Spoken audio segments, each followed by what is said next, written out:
క్రికెట్‌లో దిగ్గజాలు. అటు వన్‌డే అయినా, టీ20 అయినా, టెస్ట్ అయినా క్రికెట్ చరిత్రలో తమకంటూ ఒక పేజీ రాసుకున్నారు.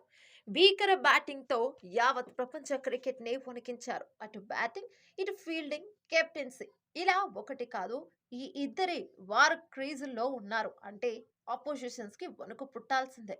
ప్రాణాల్ని సైతం లెక్క చేయకుండా తమ దేశాలకి కోసం వంటి చేత్తో ఎన్నో చిరస్మరణీయమైన విజయాలు అందించారు. అయితే అదంతా అప్పుడు, ఇప్పుడు కాదు అని ఐపీఎల్ ఫ్రాంచైజ్ ఓనర్లు భావించారో ఏంటో. వేలంలో ఈ దిగ్గజాలని ఎవరూ పట్టించుకోలేదు. David Warner Sunrisers Hyderabad కోసం ఏం చేశాడో ప్రత్యేకంగా చెప్పనవసరం లేదు. ఒక్కడే ఫైనల్ వరకు ఒంటరి పోరాటం చేసి మొదటిసారి ఎస్ఆర్హెచ్ కి కప్పు తెచ్చాడు. ఇక విలియమ్సన్ కూడా ఎస్ఆర్హెచ్ కోసం ప్రాణం పెట్టాడు. తనాడిన కెప్టెన్సీతో, బ్యాటింగ్‌తో ఎస్ఆర్‌హెచ్ కోసం ఒంటరి పోరాటం చేశాడు. కానీ ఎస్ఆర్‌హెచ్ మాత్రం ఈ ఇద్దరికీ కనీస మర్యాద కూడా ఇవ్వలేదు. వార్నర్‌తో వాటర్ బాటిల్స్ మోయించిన వీడియోస్ చూస్తే క్రికెట్ అభిమానులకి ఇప్పటి కళ్ళల్లో నీళ్లు తిరుగుతాయి. గత సీజన్లలో ఢిల్లీకి ఓపెనింగ్ చేసిన వార్నర్ చెప్పుకోదగ్గ ప్రదర్శనే చేశాడు.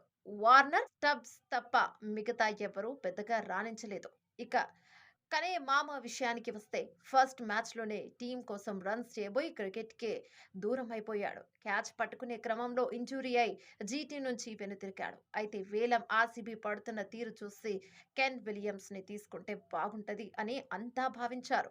కనీస ధర కూడా ఏ టీం కూడా ఆసక్తి చూపకపోవడం ఆశ్చర్యానికి గురిచేసింది.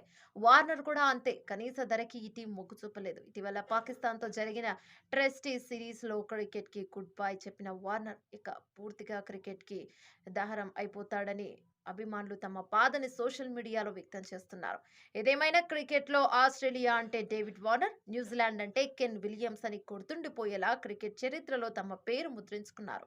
అలాంటి వారు ఇండియాలో జరిగే ఐపీఎల్‌లో అనోల్డ్‌గా మిగిలిపోవడం వారి అభిమానులకి నిరాశే అనే చెప్పాలి. ఈ ప్లేయర్స్ కోసం మీరు ఏమనుకుంటున్నారో కామెంట్స్ రూపంలో తెలియచేయండి.